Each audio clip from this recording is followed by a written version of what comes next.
Hi, this is Dominic Pace, who plays Gecko the Bounty Hunter from The Mandalorian, and you are listening to What a Piece of Junk podcast.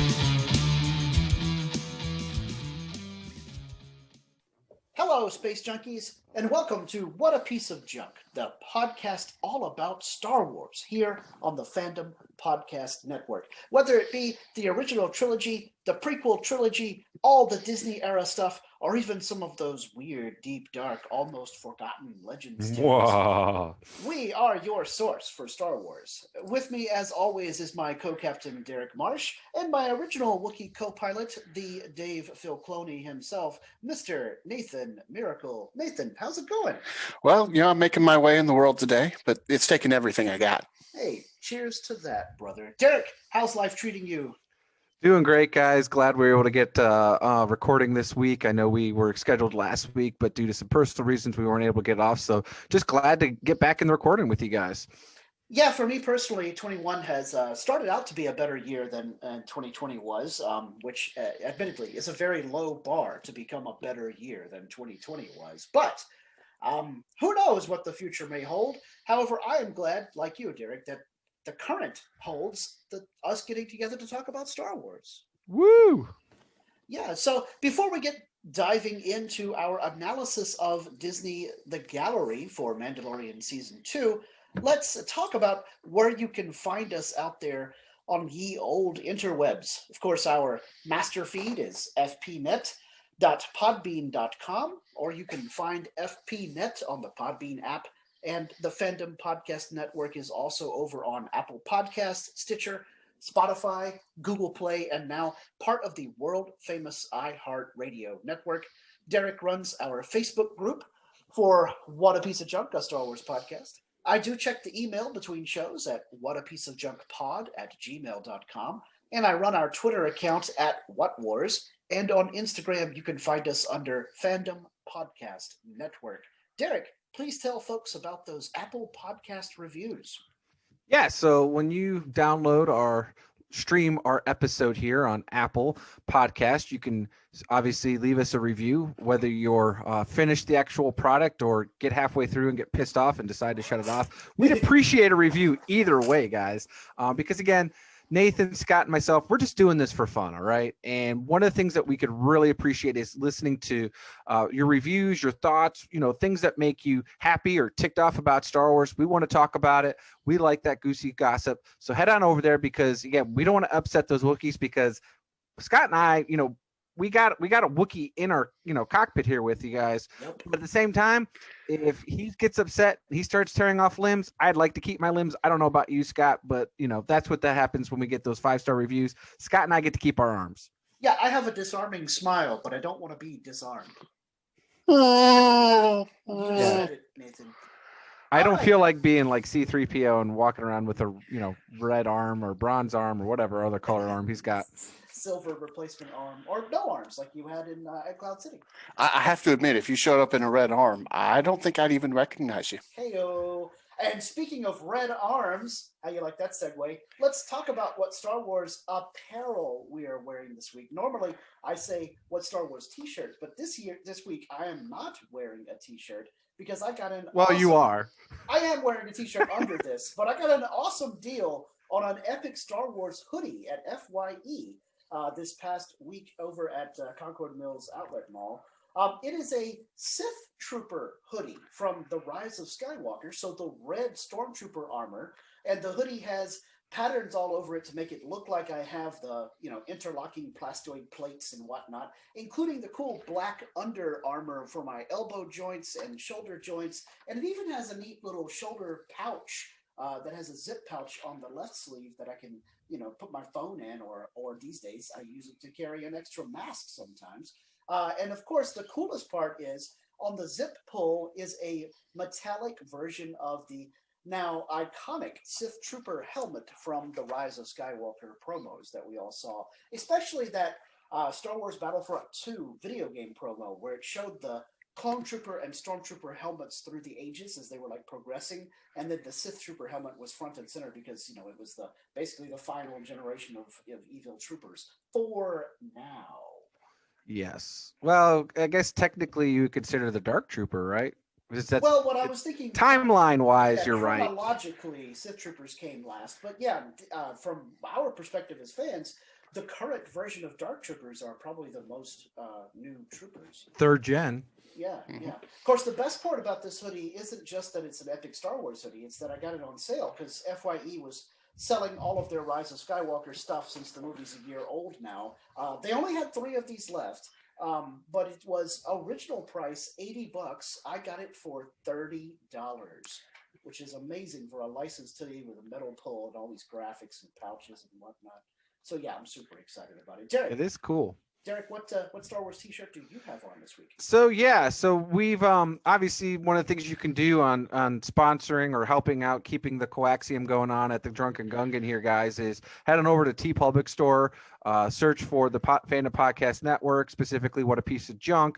You can obviously get cool T-shirts, you can get hoodies, you can get masks, you can get cool apparel like mugs and all that cool stuff. But we also have a fan of the show who runs GeekyPocketTees.com.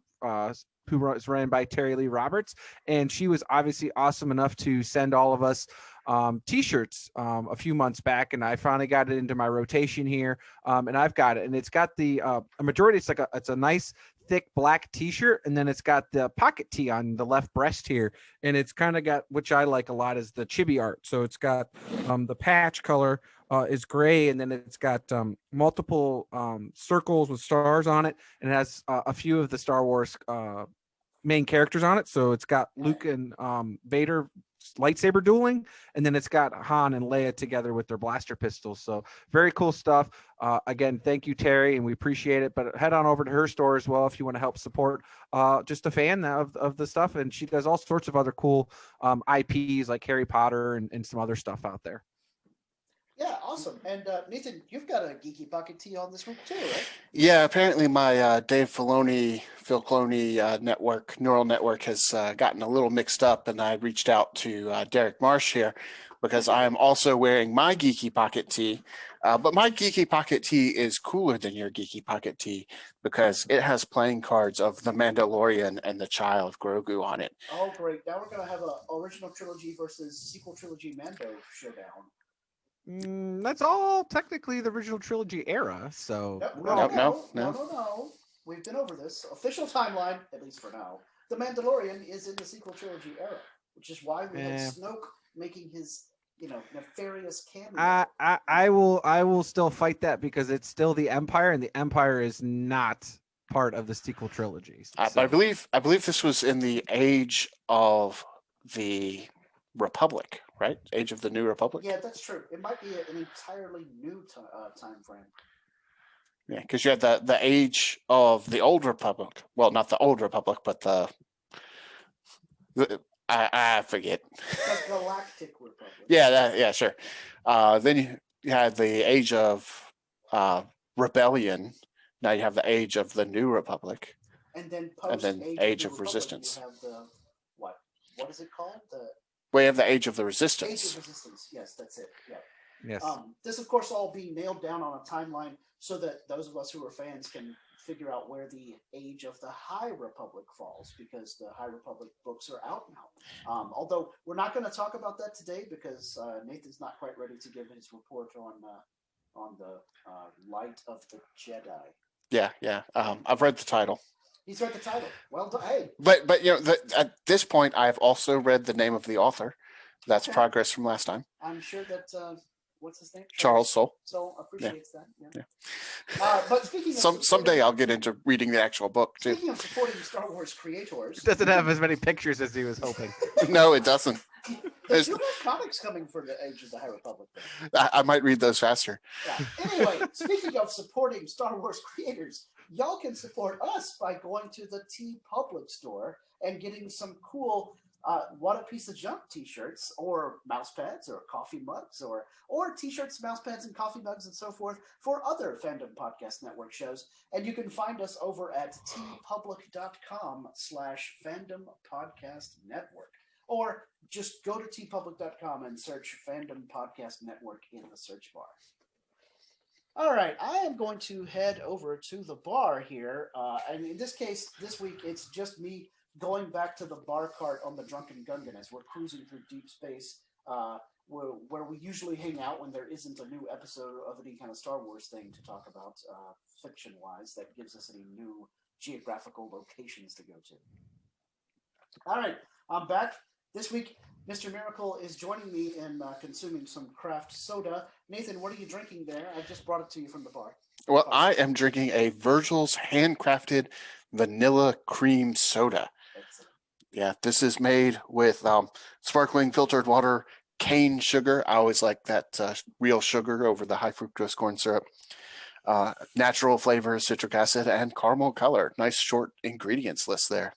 Good times. I'm rocking a original Virgil's handcrafted root beer, which is made with real wintergreen, so that gives it a big punch there. And Derek's got a drink. It just isn't crafted soda. What do you got there? It's not crafted. It's soda though. It's some Diet Coke from the Burger King. So. Speaking of Burger King, I have noticed, and I don't know if your cup is one of the new cups or not, but the Burger King logo has been redesigned recently. It has like a different. It's just like one single. Yeah, yours is an older cup. It's just one single, just the letter K, and it's very flat in the body. So it's an older cup, sir, but it checks out. It does at that.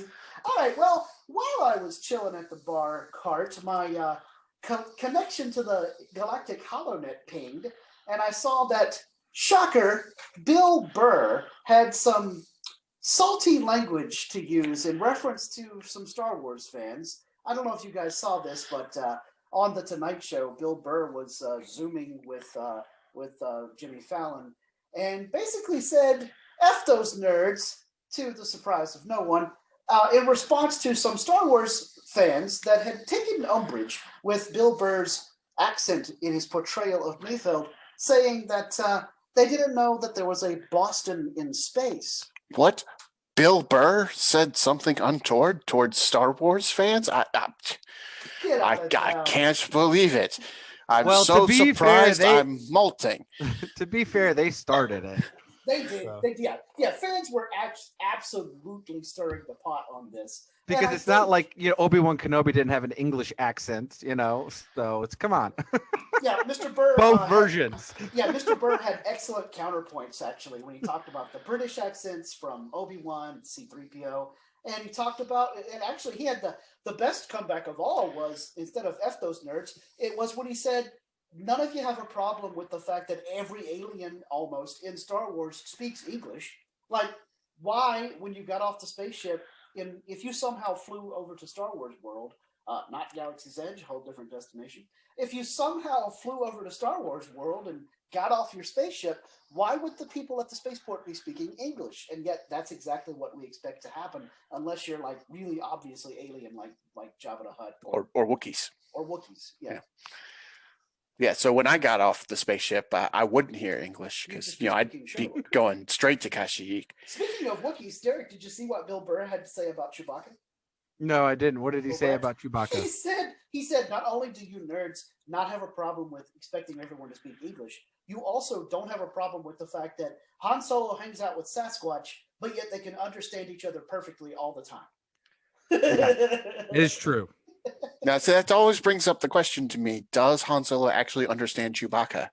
Or is he just making it up as he goes along? It's like, yeah, sure, Chewie. I think we are... we got subtitles in Solo. Yeah, that's true. He does speak Sherwood because he did it. He finally actually made the vocalizations. Right? The only thing I would have been worried about is if Chris Hemsworth said, he came out and he said, we also learned Wookiees in high school. On Asgard. On Asgard, yeah. So it was an elective course. On Asgard High School. Yeah. Now, what's interesting to me, coming up with this whole to-do about accents in that episode, is we have an Imperial with a Southern accent. Yeah. And normally the Imperials have a very British accent. I just love the implication that they've reached the point of basically in the Mandalorian timeline, what's left of the Empire has reached the point of what was left of the Confederacy after the American Civil War. Yeah. So the Empire is now the lost cause. And people start looking back on it fondly, and then they essentially are like, we should probably try to bring that back. Boom, First Order. Oh my God, just it works on so many levels. Anyway, I think my favorite reply though to any nerds out there who would take offense at Mr. Mayfield's accent is actually from a whole different sci-fi property, and that'd be Doctor Who. When Christopher Eccleston portrayed Doctor Who, there was a great scene between him and Billy Piper portraying Rose in the 2005 version of Doctor Who, where Rose says to the Doctor, "Oi, if you're an alien, how come you sound like you're from the North?" Well, lots of planets have a north. Indeed, lots of planets have a North. So I have no idea if I said that in a North accent or not, because I don't. you got the message across. The British accents, I'm not as good with those. Yes. Most people aren't unless you're from Britain. So Indeed. Yeah, whoever's actually British that's listening to our podcast, which we do have a few. Hi, Dan. How's it going? They probably took umbrage at my version of Rose because I didn't sound a thing like Billy Piper. Anyway. Yeah, but that has more to do with other attributes than the accent. Totally. Yeah. In keeping with people from the British Isles, another piece of news that we got in Star Wars World this week was that Liam Neeson is open to the idea of returning as Qui-Gon Jinn in some Make it form happen for the Obi-Wan series. I hope this does happen. Now, Mr. Neeson is 68 or so. He's 60-something years old. And he recently announced that he was retiring from acting. But he basically said, if they want me to be Qui-Gon Jinn again, I'll make an exception and come back for that. Actually, I think being in the Obi-Wan series is perfectly fine for an actor of his age because he wouldn't really have to do any big stunt pieces or whatnot because at the time frame that the Obi-Wan series is happening, Qui-Gon has long passed into the Jedi Netherworld. And we have a perfectly built-in B-plot, or subplot, if you will, of Obi-Wan during his time between Episode 3 and Episode 4, conversing with Qui-Gon's spirit to learn about the whole Force Ghost thing. Because in the Revenge of the Sith, we learned that Yoda has heard from Qui-Gon, now that Qui-Gon has passed on, and basically says that he wants to teach Obi-Wan how to do that.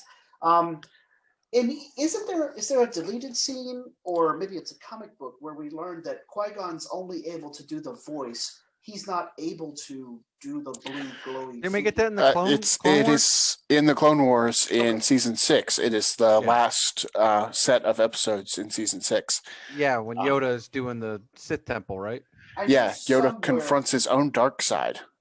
But in that whole adventure that Yoda goes on with R2-D2, he communicates with Qui-Gon Jinn, and that's where he learns about the ability to survive on as an individual beyond death, because up to that point, the Jedi have always rejoined the Force and just become one with the Force.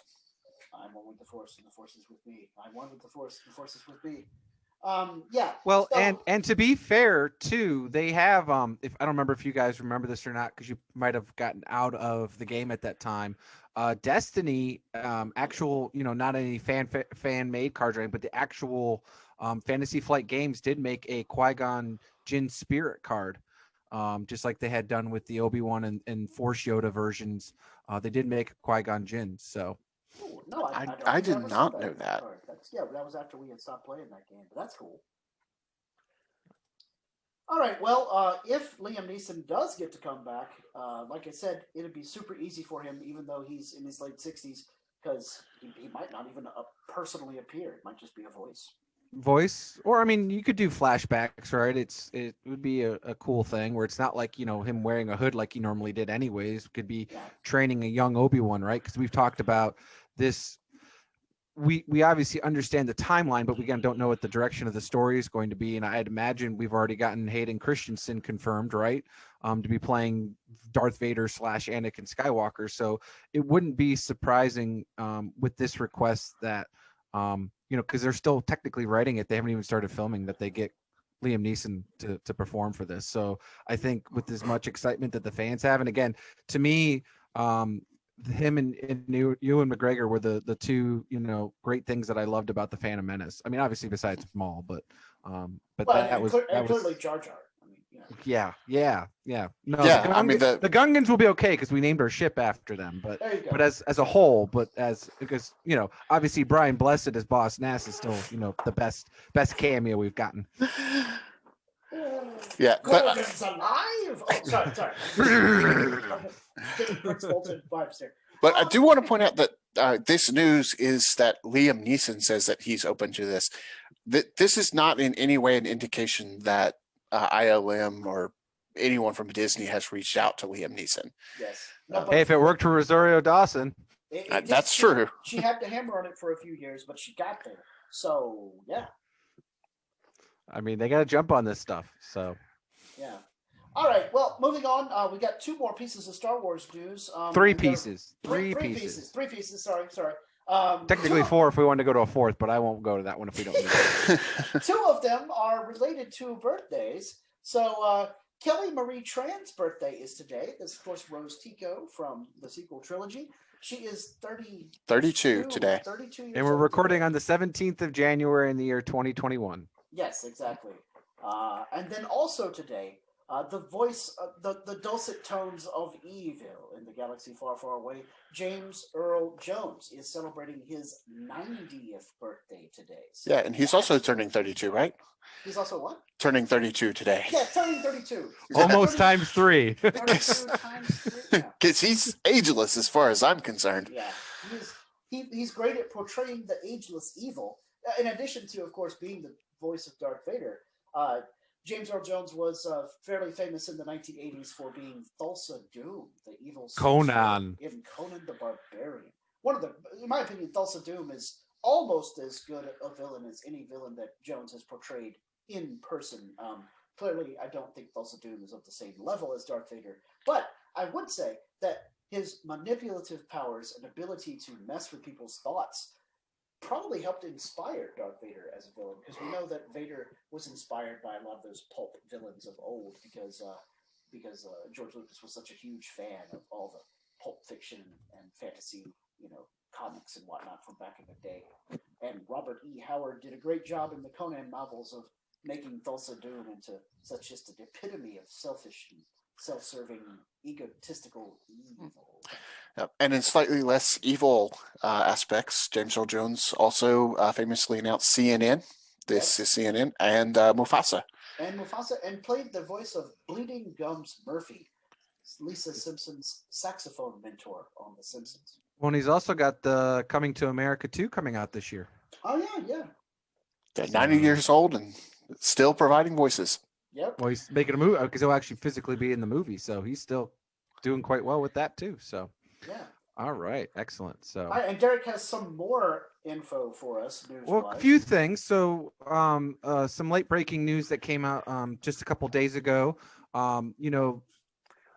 The listeners here obviously can tell that Scott, Nathan, and myself were big gamers. We enjoy a lot of the Star Wars franchise stuff from days of old all the way to a lot of the current stuff, whether it's board games, card games, video games.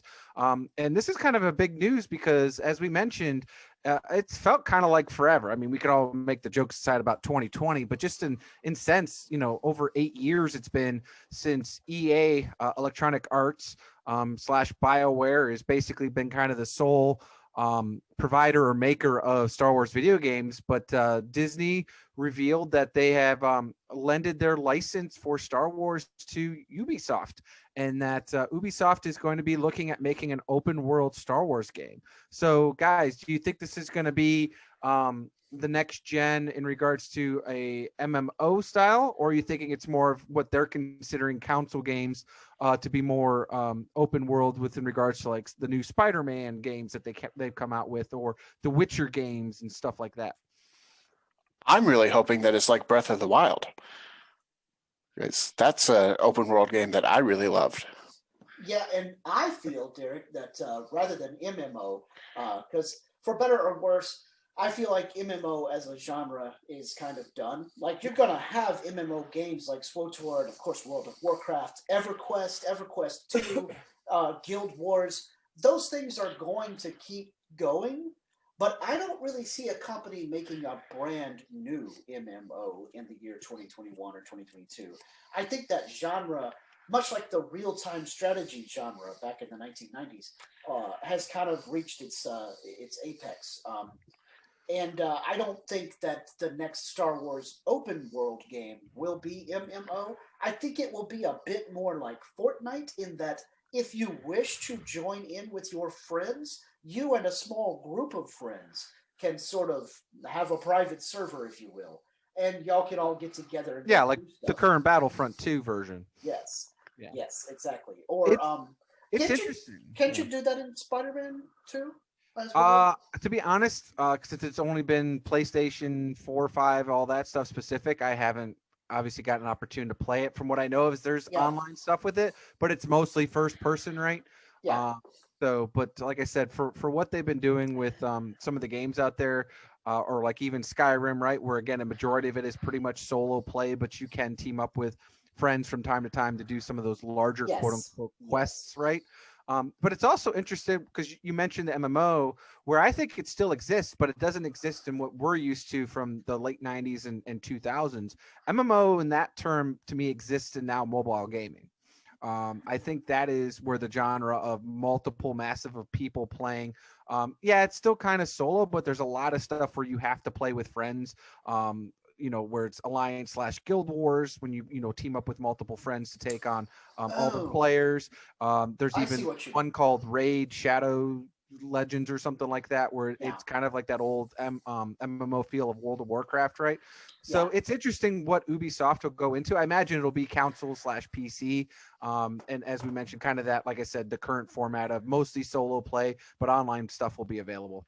I bet you're right. And so, like, we would have whatever let's say it's Star Wars The High Republic. I don't expect it to be, but just pretend.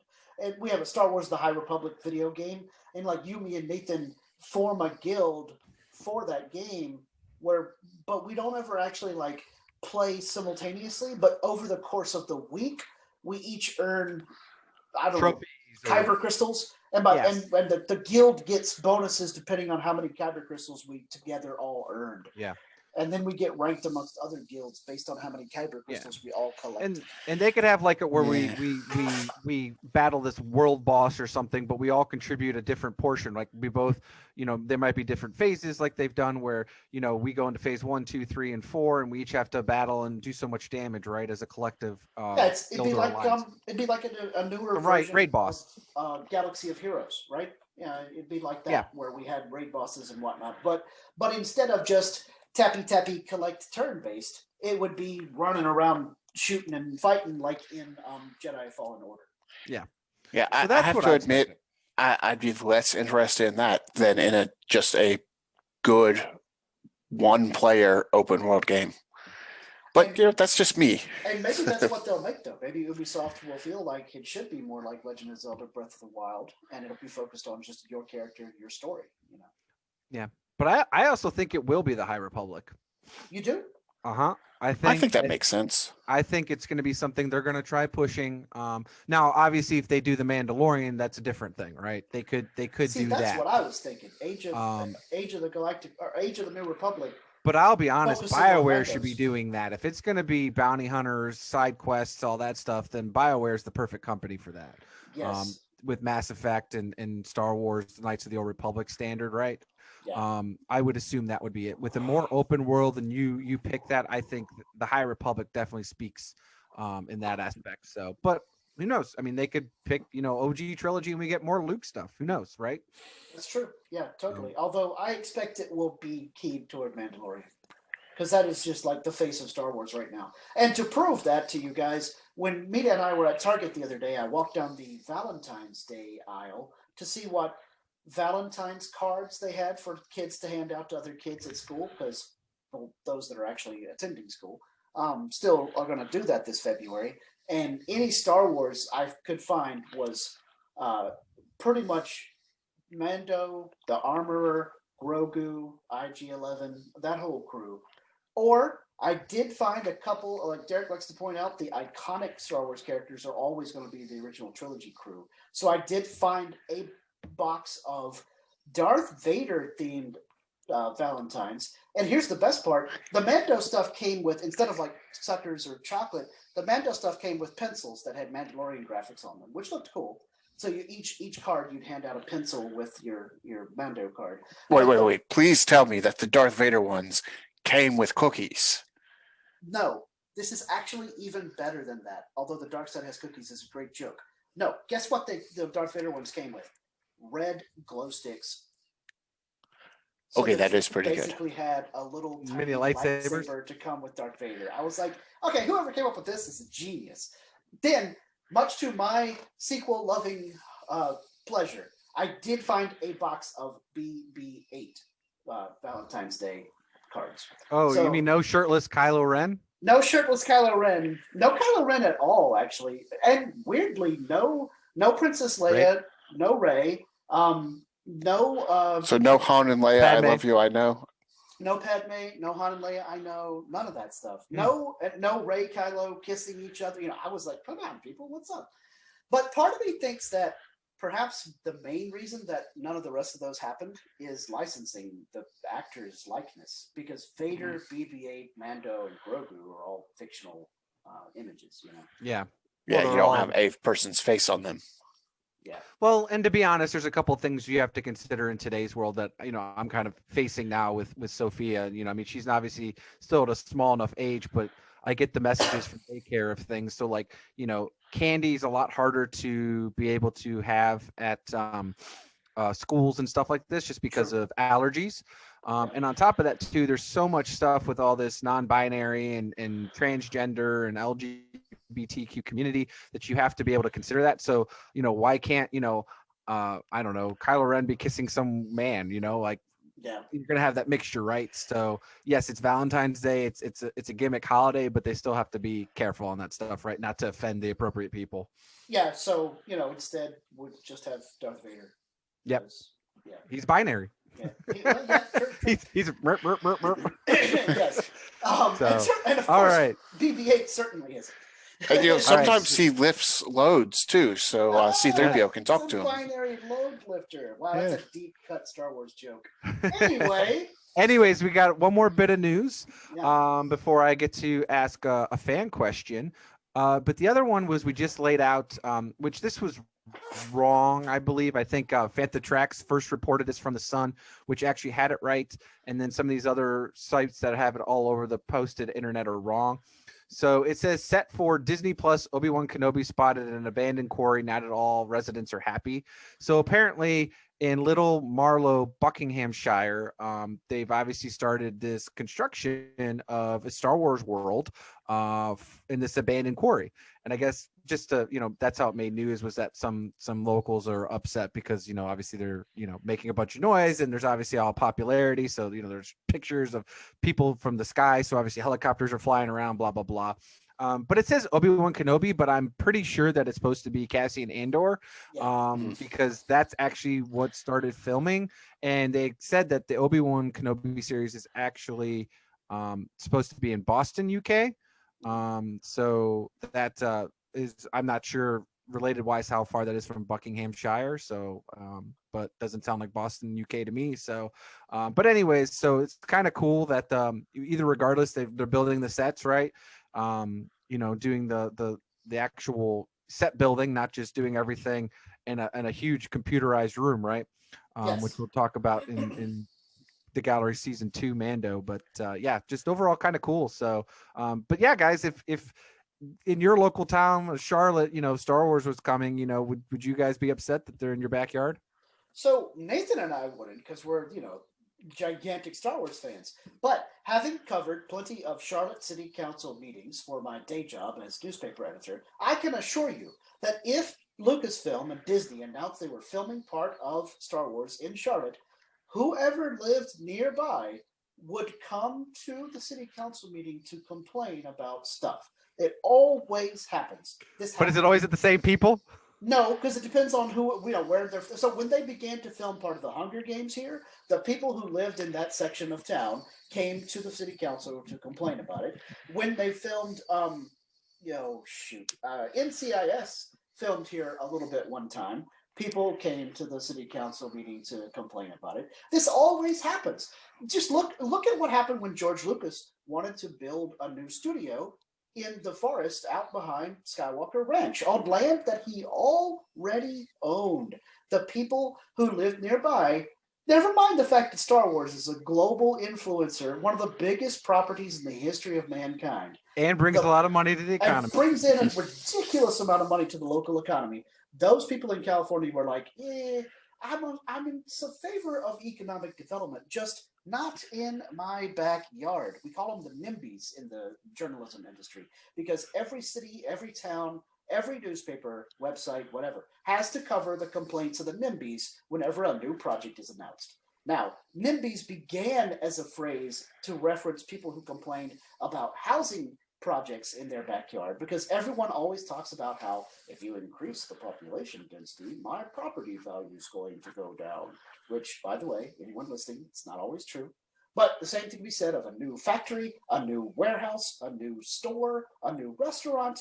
The NIMBYs will show up in force. Hey, this is great. I'm all for economics, just not in my backyard. And so you got NIMBYs over in the UK, but they're probably called something like Pambies or Wembleys or I don't know, biscuit haters, something, because the British people always have to have some weird nickname for it. Yeah, they probably consider your nickname for it weird. Yeah, they're like, NIMBYs sounds like the worst idea for abbreviation I've ever heard, my good man. Pip pip cheerio. Yeah, but we live in Charlotte. There's actually been a lot of talk. There's a site not too far from where we live where there used to be a mall called Eastland Mall. And over the years, there have been, I don't know how many conversations about what to do with that land. I can sit here and think of 5 different projects that I've written about, me written about, that were going to be on the land that used to be occupied by the shopping mall. Yeah, but they all got shut down by the NIMBYs. Well, and some of them were, I think multiple times there were talks about putting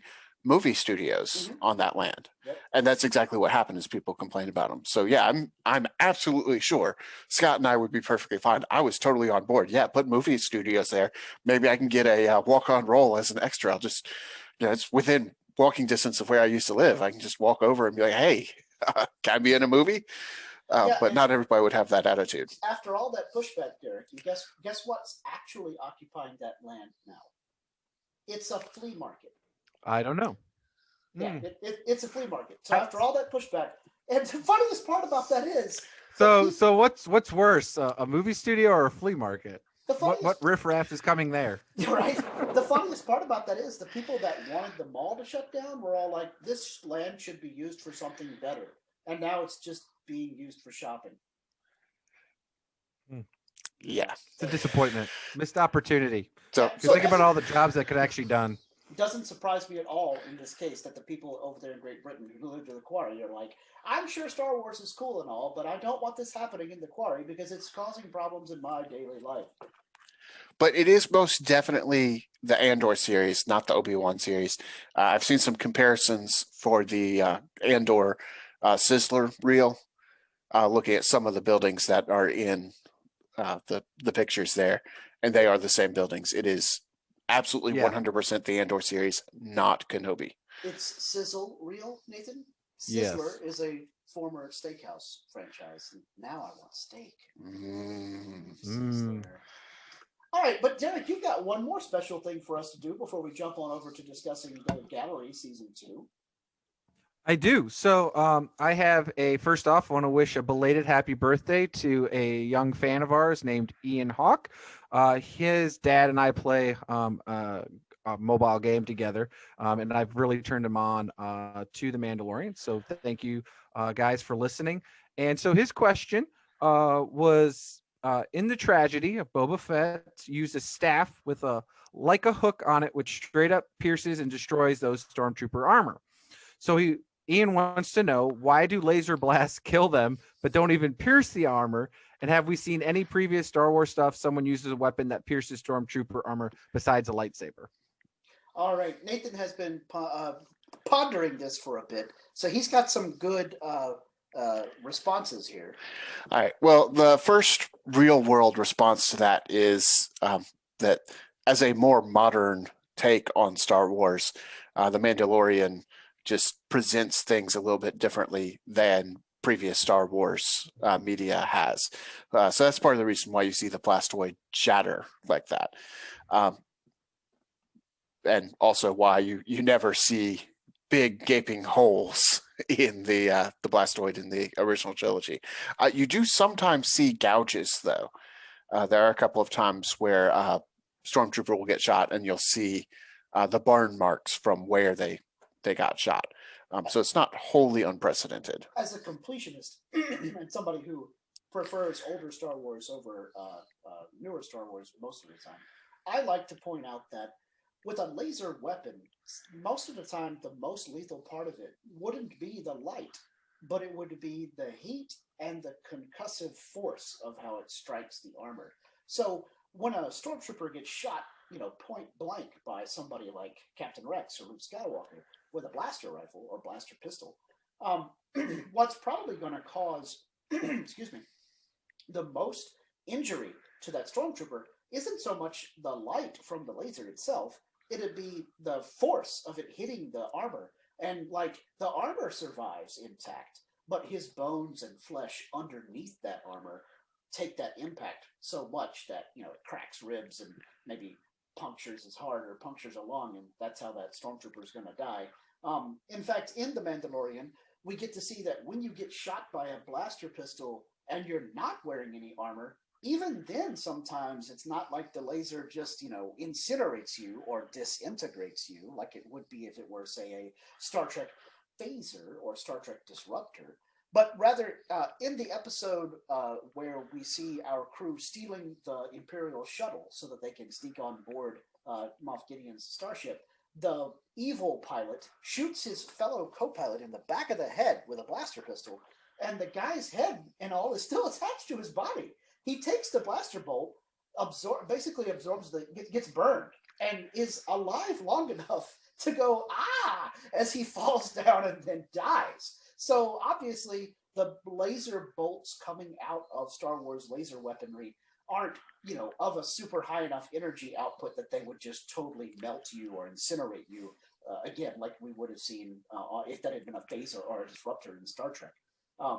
And as to the other part of Mr. Hawk's question, other weapons that have penetrated plastoid armor, well, of course, the poster child for this example are the Ewoks in Return of the Jedi, who use rudimentary spears and bows and arrows to stab stormtroopers in their vulnerable spots, like neck joints and shoulder joints and so forth. But occasionally, they get those slingshots that they have running at fast enough velocity and kinetic energy that they crack right through the Stormtrooper armor, just like Boba Fett did with his gaffy stick, or just like the Armorer did with her blacksmith hammers in season 1 of The Mandalorian. Derrick, what was your take on Mr. Hawk's question there?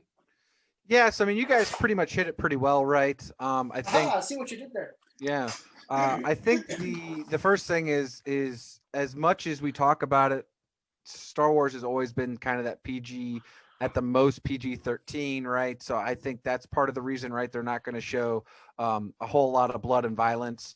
And I think, obviously, due to the fact that most stormtroopers are wearing white, if we saw humanoid or alien blood all over the place, it would stick out a lot better, right?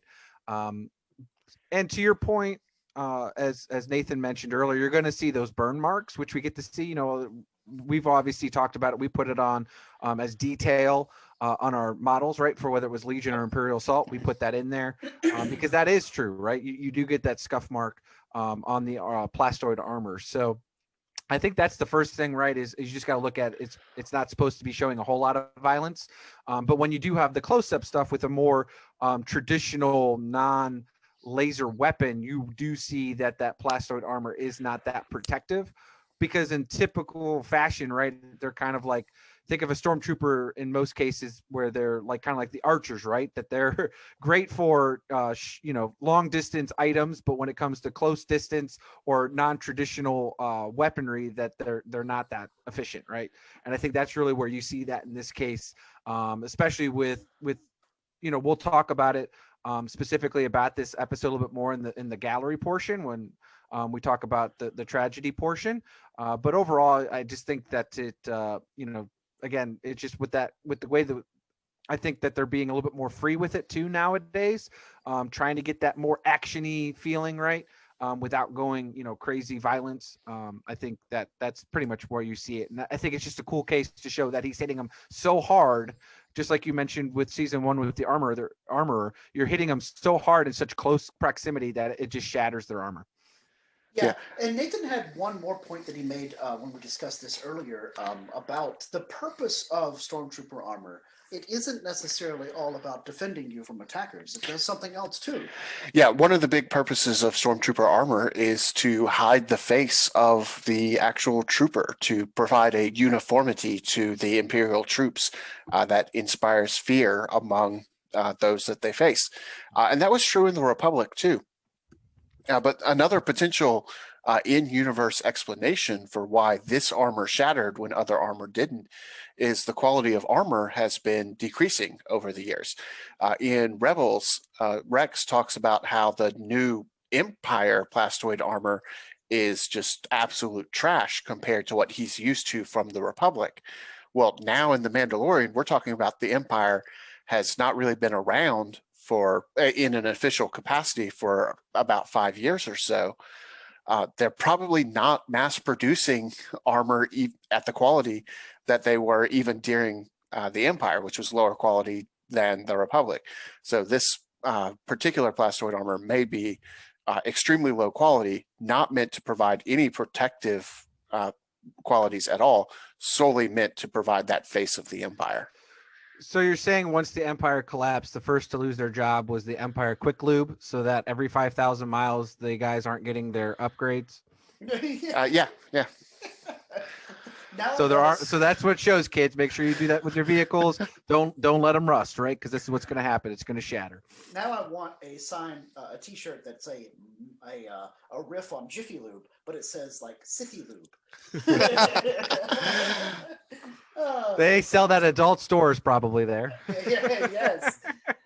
Anywho, all right. Before we jump into the discussion of the gallery, let's listen to what Kevin has to say about what else you can listen to here on the Fandom Podcast Network. Hi, this is Eric Walker, the original Mace, the OM in the universe. Sorry, Sam Jackson. And you're listening to What a Piece of Junk podcast. Thank you for listening. We hope you're enjoying this podcast. We'd like to continue to feed your ears by inviting you to listen to our other awesome shows on the Fandom Podcast Network. It starts with our flagship show, Culture Clash, our weekly pop culture podcast. Couch Potato Theater, our podcast celebrating our favorite movies. Time Warp, the Fandom Flashback podcast discussing a whole year in movies. The End Zone, our NFL podcast. Good Evening, an Alfred Hitchcock podcast. The Union Federation, our Star Trek and Orville podcast. Hair Metal, the 1980s rock metal podcast. Type 40, our Doctor Who podcast. Lethal Mullet, a 1980s action film podcast. What a Piece of Junk, a Star Wars podcast. And our newest show, Making Treks, a Star Trek podcast. A deep dive into the final frontier with host Mark Newbold and Adam P. O'Brien. You can enjoy all of these great Fandom Podcast Network shows on our master feed at fpnet.podbean.com. The FPNet can also be found on the Podbean app. The Fandom Podcast Network is also on Apple Podcast, iTunes, Stitcher, Google Play, Spotify, and now iHeartRadio. You can find the Fandom Podcast Network on Facebook. You can also email us at fandompodcastnetwork@gmail.com. You can also find the Fandom Podcast Network on Instagram and Twitter. Thank you for listening, and remember, respect others and enjoy your fandom.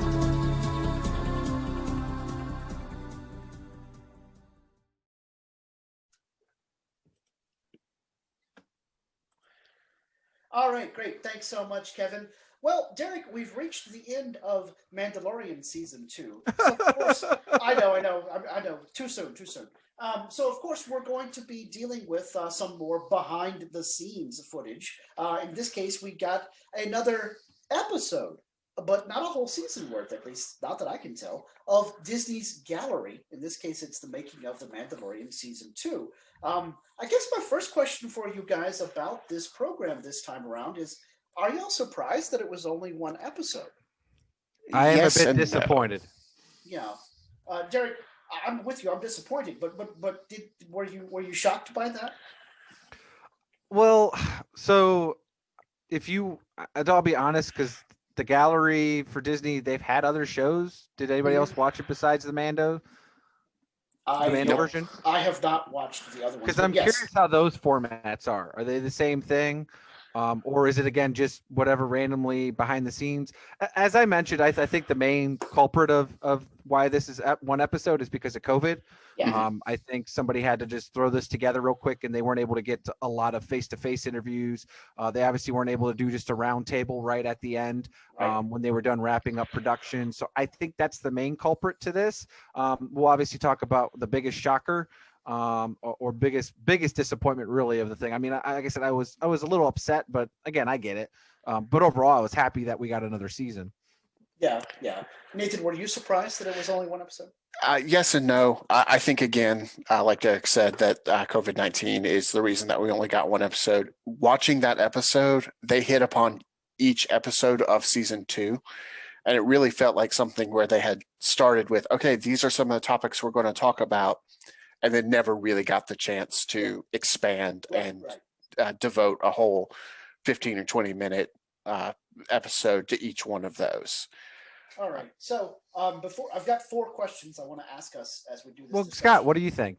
For me, I was totally surprised that they only had the one episode. And like you said, Derek, we can go ahead and talk about the elephant in the room. The end of the episode of the gallery gets to the finale, talks about things they were planning to do, and then sort of stops halfway through the story of the finale and doesn't address Luke Skywalker's return. It doesn't address Mark Hamill at all. It doesn't talk at all about how that episode ended in the storyline. I was just like, did we lose a file here? What happened to this upload? You know, I thought my Disney Plus stream had some sort of an error in it. You know. Or that we were going to get more episodes, right? Yeah, so that there was going to be an episode 2.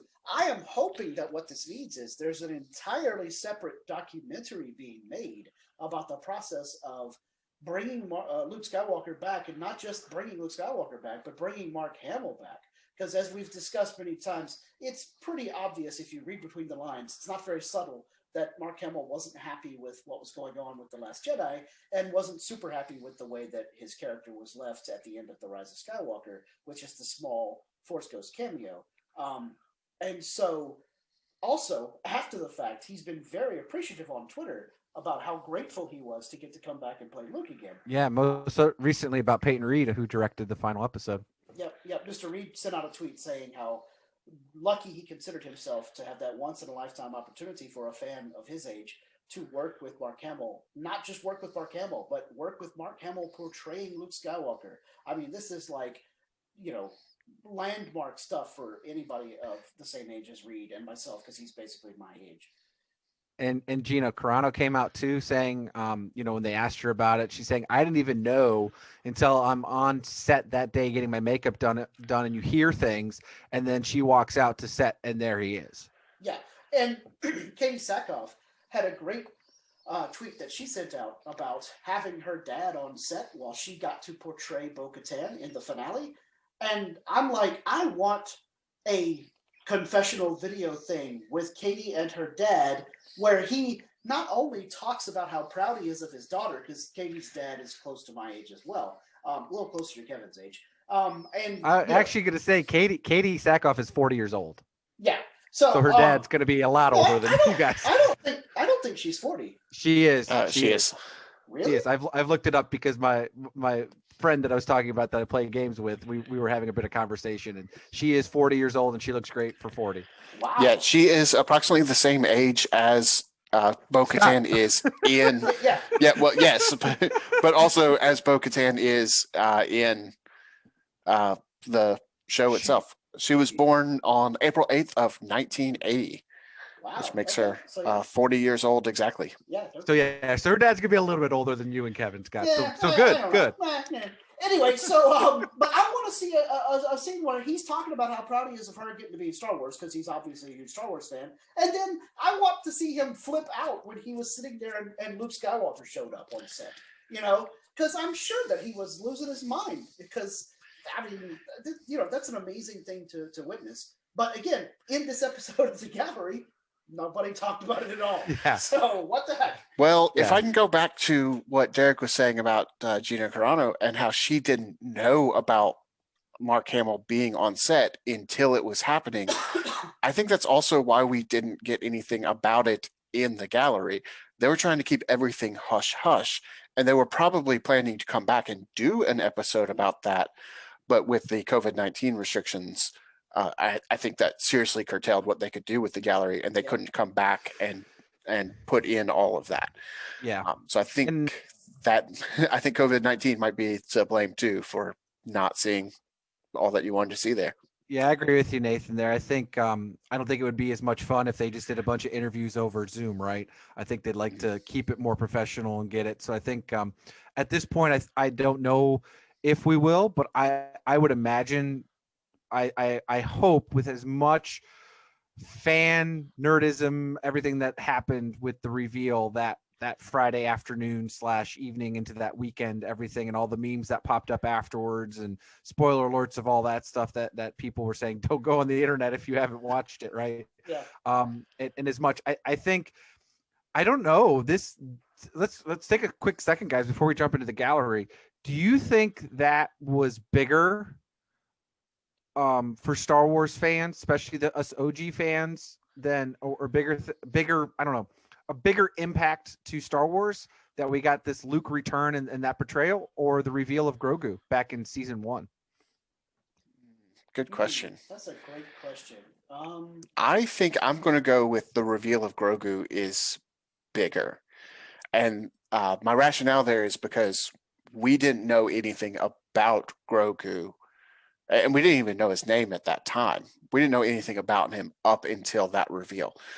We knew that Luke Skywalker was bopping around the galaxy, being Luke Skywalker, a legend, Jedi Master. He says as much in The Last Jedi, so we knew that he had done this sort of thing. Yeah, but to bring that back though, to actually have the Luke that especially us OG fans wanted, that version of Luke, that we actually got that Luke though. That's where I'm thinking. Like, you're absolutely right, Nathan. Like, we've had this discussion, right? And Scott predicted, I think we're going to get Luke Skywalker, and you thought Ezra, and I thought, well, it could be anyone, right? Yeah. So I think, but now that we've had it, do you think that's going to be and it's too early to tell in a sense, right? Because we've had almost a year and a half of Grogu, right? Baby Yoda merchandise, right? But that's where I'm thinking, what do you guys think of in your initial reaction? So Nathan, okay. So you think Baby Yoda is bigger? Yeah, I think Baby Yoda is bigger because seeing Luke doing this, it's neat. It's a big deal, but we're seeing something that we already knew was the kind of thing that Luke was doing. It didn't really give us any new story on Luke. Whereas Grogu, we didn't know anything about before. What is your thoughts, Scott? I would agree with you, Nathan, except for the fact that they got Mark Hamill to play Luke. That, to me, pushes it over the edge when it comes to pop culture impact. Because this was one of those roles where we thought that actor was completely done with it and it would never happen again, that he would portray Luke. If this had been what I was expecting of Sebastian Stan portraying Luke, it would have been huge, but not this landmark event. The fact that it was the original actor playing Luke again, that made it, to me, a bigger deal than Baby Yoda showing up in the first episode of season 1. And maybe that goes back to the fact that I did not recognize it as Mark Hamill while watching it the first time. I didn't know it was him until I watched the credits. Yeah. It just somehow struck me as odd. Yeah, I'm with you, Nathan. I thought it was CGI printed like they did with Carrie Fisher and Leia in Rogue One, right? It was a completely different actress, and it was, kind of a deep fake cut, right? And it's just kind of that mixture with the electronic, or how they did, Grand Moff Tarkin, right? That was portrayed by a completely different actor. And to credit, right? We didn't know until actually the credits rolled that you see Mark Hamill, right? It's like, oh, and I think to Scott's point, I think you're absolutely right. And this is where I think this actually will have a greater impact because it made one of our fandom podcast networkers, and I know a lot of my friends that posted on it, it made them break down in tears. Yeah. I'm not saying, I think at the end, I think Grogu will be a greater phenomenon than this Mark Hamill, but I think this here is going to amass so many OG fans, and it's not like the sequel or prequel fans didn't appreciate it either, right? They thought it was okay, this is awesome, right? This is a really cool Luke Skywalker version we get to see, right? But I think in the end, this is going to be a bigger thing of what it's done for Star Wars in the mass of storytelling in the future than it is just Grogu selling merchandise. But right now, I would definitely agree with you, Nathan, that I think as a whole, Mandalorian and what Grogu's done for Star Wars and bringing all the fans together. But I think the bigger reveal with Luke Skywalker and that, I think, is a bigger moment.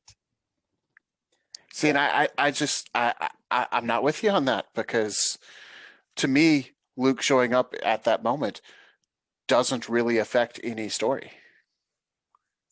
Yeah, he is a little bit of the Deus Ex Machina in that story. And Grogu, of course, is portraying the role of The MacGuffin. So you have the Deus Ex Machina rescue the MacGuffin, which is fine for a story like Star Wars, in my opinion. Mm-hmm. But I think that Luke's arrival, as portrayed by Mark Hamill, was a greater impact for this year. I would say a greater moment. It's a greater moment than Grogu reveal. Not saying that Grogu merchandise-wise wouldn't be bigger. Yeah, but Grogu's existence is going to have a much more deep impact on Star Wars long term, because I think he basically started a whole new story that we can now. Well, he united fans. Yeah. He united fans. Yeah. It's really hard to find a Star Wars fan who's all like, Baby Yoda, what a bunch of blah, blah, blah, blah, You can find some. You can find some. He makes old men. It's harder. Yeah. He makes old men go, "Aw." It is harder to find someone who hates Baby Yoda than someone who hates any sequel. Sequel Luke. Yeah. Sure. Any aspect of the sequels. It'd be harder to find someone who dislikes Grogu than it is to find someone who hates anything about the prequels as well. I mean, Star Wars fans love to grouse. I would say it's actually going to be harder to find someone who doesn't like Grogu than it is to find someone who doesn't even like Star Wars. Yeah, that's true. Because there's probably more people that like, I hate Star Wars, but I love Baby Yoda. Yeah, crossover appeal in spades. Yeah, people who've never watched anything Star Wars are like, oh, Baby Yoda's so cool. I have a Baby Yoda face mask. I have a Baby Yoda t-shirt. Never seen an episode of The Mandalorian or any Star Wars movie for that matter. Yeah, I have a Baby Yoda face mask and a Baby Yoda hat that I wear all the time. And I've had people like drive through restaurants like picking up my food, and they're like, "Oh, Baby Yoda, I love it." I'm like, "Oh, you're a Star Wars fan? What?"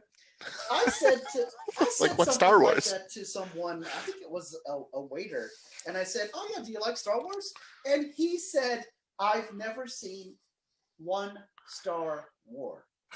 That's how he phrased it. I've never seen one Star War, and I was like, "It's not a." There's okay.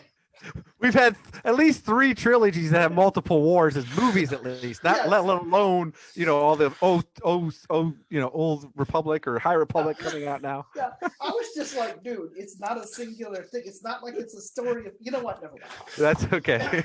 All right, I digress. Let's get back on here. So okay, so before I jump into my 4 questions, and I'm going to try to keep it fast because we're already getting long in the tooth here.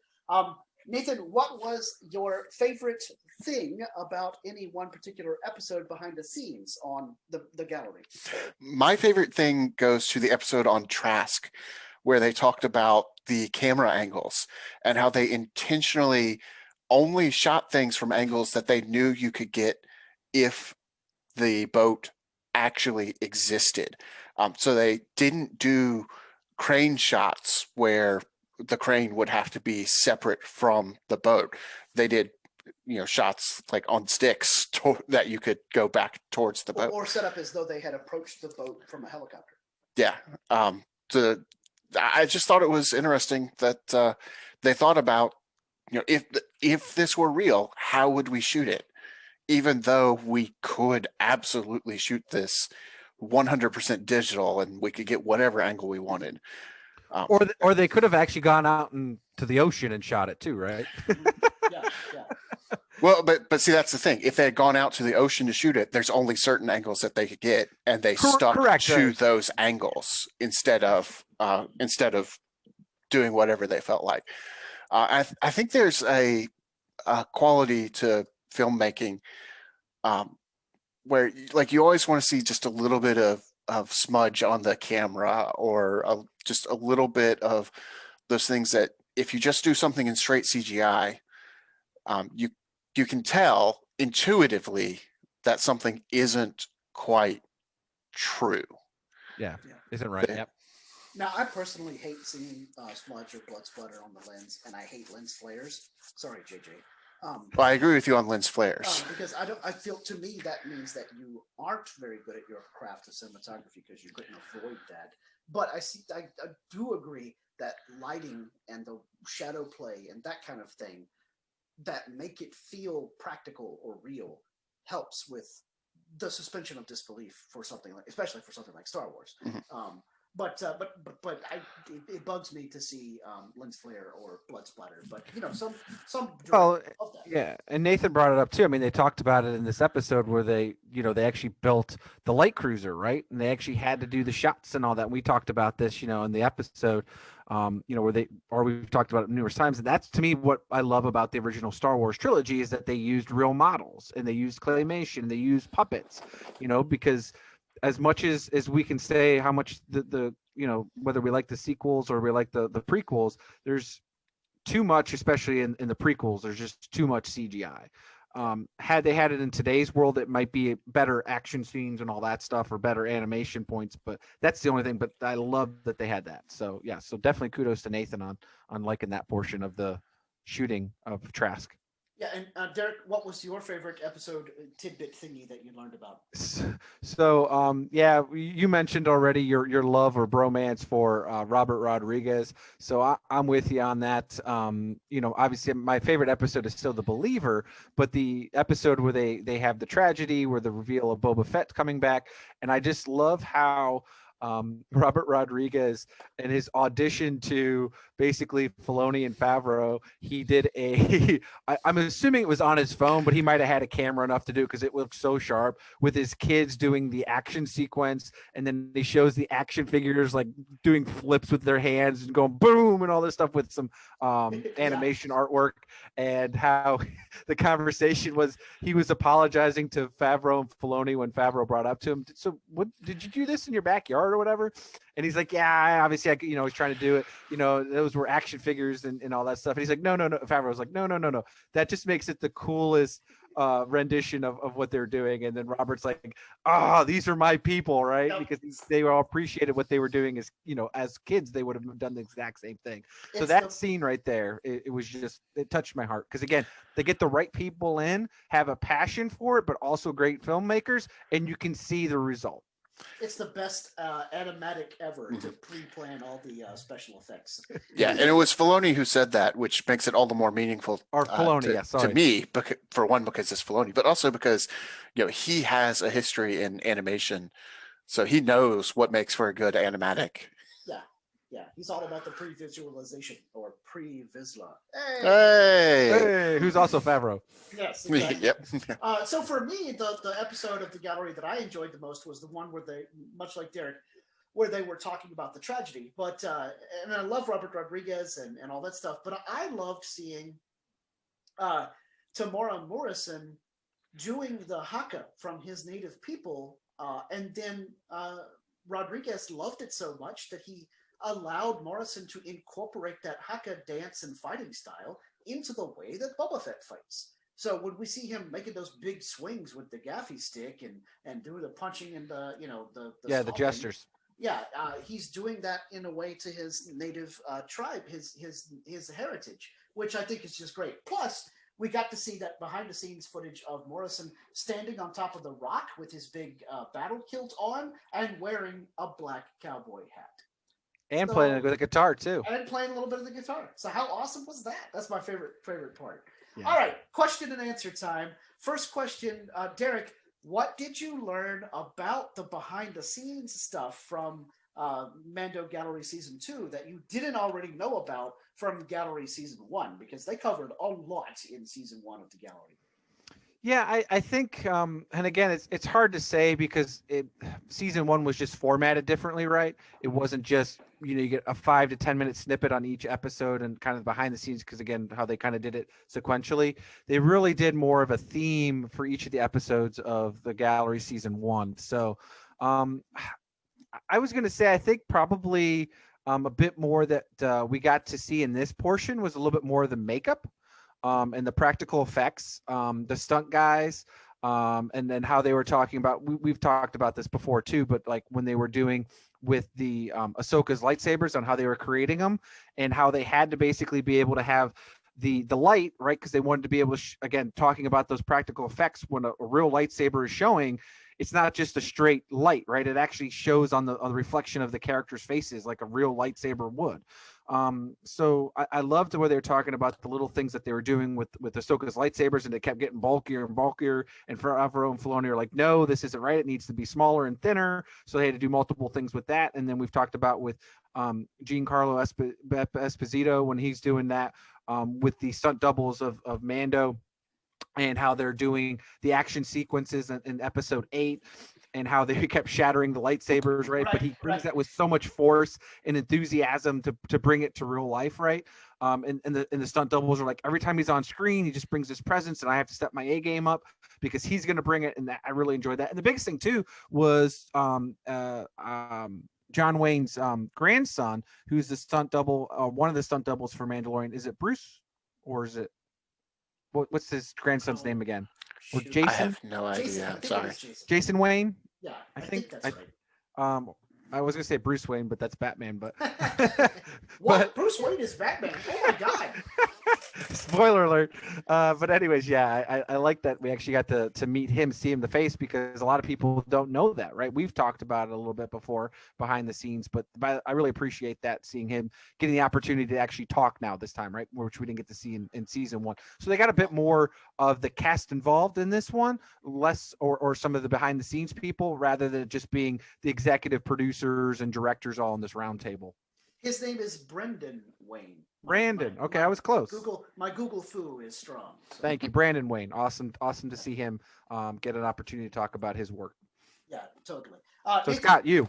Oh, me. Okay, yeah. So what I learned was that even though they can do like anything we can think of on the volume and stuff that we hadn't even thought of, I learned that even these guys occasionally want to do something outdoors. An actual on set or on location shot. And so we'll talk about that a little bit in a second.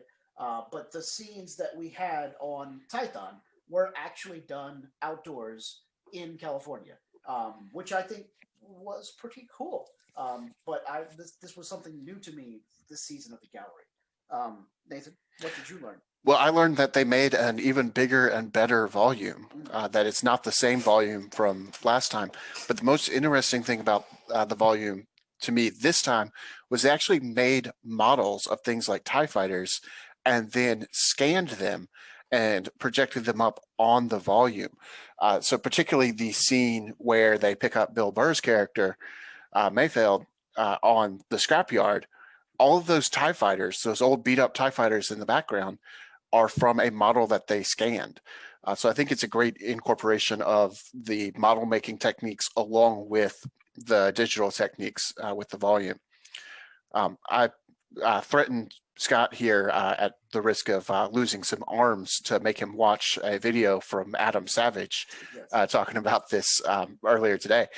And Adam Savage talked about how Favreau is making this new way to make movies, and how this is something that could eventually be incorporated into home movie making, that they may have off the shelf software for making your own movies this way, but that he feels like Favreau, and he named a few other directors as well, but that Favreau really likes working with the models, that there's a realness to it that you don't get with something that's just pure CGI.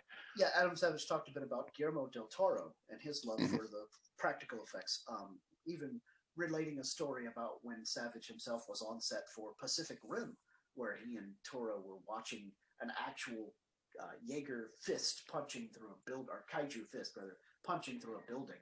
And Del Toro told Savage, I wish that I could do more shots like this, but I don't have the money, because practical effects are still more expensive than CGI or stuff like the volume. And then Savage said that maybe at some point in the future that you could go to Best Buy and purchase a television that was the correct dimensions for a specific type of camera or iPhone camera, and so that you could set up your iPhone pointed at that television, and the iPhone's computer and the TV's computer would coordinate so that you could have your own little miniature version of the volume.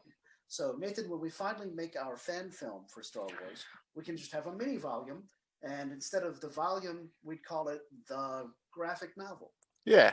Drunken Gungan 2.0. Drunken Gungan 2.0. Yeah, we'll start doing the podcast as like a virtual cast, and it'll look like we're all in the cockpit of a freighter like the Drunken Gungan. Well, you And just need Pacific to Rim. zoom in on a Legion battle for you guys when you guys are actually doing Yeah. a Legion battle. Yes. And Pacific Rim, that's the thing that inspired Godzilla, right? Get out. Bye. All right, next question. In the gallery season 1, we did have awesome directors roundtable discussions. We even had producer roundtable discussions with Kathleen Kennedy and the crew. Didn't happen this year for the gallery season 2, probably due to COVID restrictions, because you can't really gather for a roundtable discussion. I mean, I guess you could. You could have. As long as the table is round enough. Yeah. Or like I said, they could have done Zoom, but I don't think it would have been as cool. We just needed a really, really big table. Yes, which I'm sure Disney can afford. Right. Anyway, didn't happen. Derek, did you miss the directors' roundtables from this season of the gallery, or meh? So, as I mentioned, I think if we would have gotten more episodes, which again, we still can, as we mentioned earlier, I think I'd be quite fine with this format, because again, I appreciate season 1 and the way that they did it and talked with the main, Favreau, Filoni, Kennedy, the guys at ILM, the main cast, right? Because it's kind of talking about the overall arc and the story and the way that they're going to hopefully continue to shoot The Mandalorian, right? Mm-hmm. And in this, we got a little bit more behind the scenes. I felt like this had a little bit more heart to it, right? That it felt like that we got to talk a little bit more with the main people, but again, a little bit more with the behind the scenes people that really make the show come to life, right? Whether it's the models, it's the makeup artists, it's the sound people, it's the camera guys, and we got that feel. And so I was fine with that. Again, I just want more. Yeah. Nathan, did you miss the directors' roundtables? Absolutely. I loved hearing the directors just talk about this project that they love so much. I think the name of the project was Huckleberry. Mm-hmm. That's what they call it behind the scenes. I think they may have called it that because they loved it so much. But I also I'll be your Huckleberry. I loved it when Filoni would start talking about some arcane piece of Star Wars lore. Yeah. And like he would apologize to me, like, "Oh, I'm sorry, I'm going off on a tangent here," and everybody else would just be like, "Oh, no, go ahead." Yeah, I missed it a lot too, for a similar reason. The directors' roundtable in which Filoni talks about Anakin Skywalker as a young child and how Qui-Gon and Darth Maul are battling over his future, and then therefore the future of the absolutely, yeah. Oh my gosh, that's just like somebody standing there. Yeah, poetic. Preaching the Star Wars gospel, and I'm just like, yeah, right on, And so, of course, we didn't really have anything like that this time around in the gallery because they didn't have that sort of discussion set up. So I missed that. I hope that we get something like that someday for season 2. I agree. Right. I'd really like Filoni to be able to express a little bit more about the Ahsoka and Bo-Katan coming to real life. I mean, we mentioned it, right? And we obviously got a little bit with Katie Sackhoff, but to your point, right, I'd love to see her and her father sit down and get to talk to us, as much as she is an actress and part of the Star Wars history. She's been with them for 12, 13 years now. Yeah. But to be able to do that still and be a fan, I'd love to hear that. And like I said, I think if they would have, again, done more with the episodes as each or created episodes based off of each individual episode, so just smushing it all together and getting 5 to 7 minutes apiece, I think it would have been a better format, because you would have probably gotten more Filoni and Favreau instead of just little snippets here and there. So yeah, totally. All right, so I hinted at this earlier. We got 2 more questions to go. Some of this season for The Mandalorian was done outdoors and not in the volume. Nathan, was this good or bad or indifferent? Were you? How did you feel about them actually going on location? Well, I have to admit, the episode in which this happened primarily was the tragedy, which of course is talking about the tragedy of losing the Razor Crest, not any other potential tragedies that happened in that episode. pour one out. But I did wonder when I was watching that episode, man, how in the world did they fit this into the volume? I don't understand how they could possibly have done that. And the answer is they didn't. There are some things that the volume is great. It's a quantum leap in filmmaking technology, but it's not the be all and end all of filmmaking. Well, unless they make it the size of the Truman Show. If they can do that, then they'll just do everything on the volume. But no, I think it's good to have a mixture, to have some true outside. There's just some things that aren't going to look quite right in the volume. So I thought it was great that they filmed some outside and that they chose to do it in a portion of Southern California, because it wasn't the Vasquez Rocks in person or in rock. But I love the fact that Tython vaguely resembles the Vasquez Rocks, because that means that alien planets in science fiction pretty much look like Southern California, and we've kept that tradition. Well, they look like Northern California too. Yes, the Vasquez Rocks, of course, famous as scenes for various planets in the original Star Trek television series, and then in countless other science fiction movies and TV shows from the 60s, 70s, and 80s, and probably some in the 90s by The Asylum and those guys and Roger Corman. Low budget sci-fi, loves to go visit the Vasquez Rocks. Anybody listening to this that doesn't immediately call to mind the image in their head when I say that name, the Vasquez Rocks, it's where Kirk fought the Gorn in Star Trek, the original series. And it's also a scene that the guys who are all big nerds on the Big Bang Theory go and visit the Vasquez Rocks at one point in an episode where they're trying to get to Comic-Con, right? I think that's it may be a made-up convention, but they're definitely trying to get to a convention dressed as Star Trek characters. Yeah, and they broke down on the side of the road next to the Vasquez Rocks, so it's epic.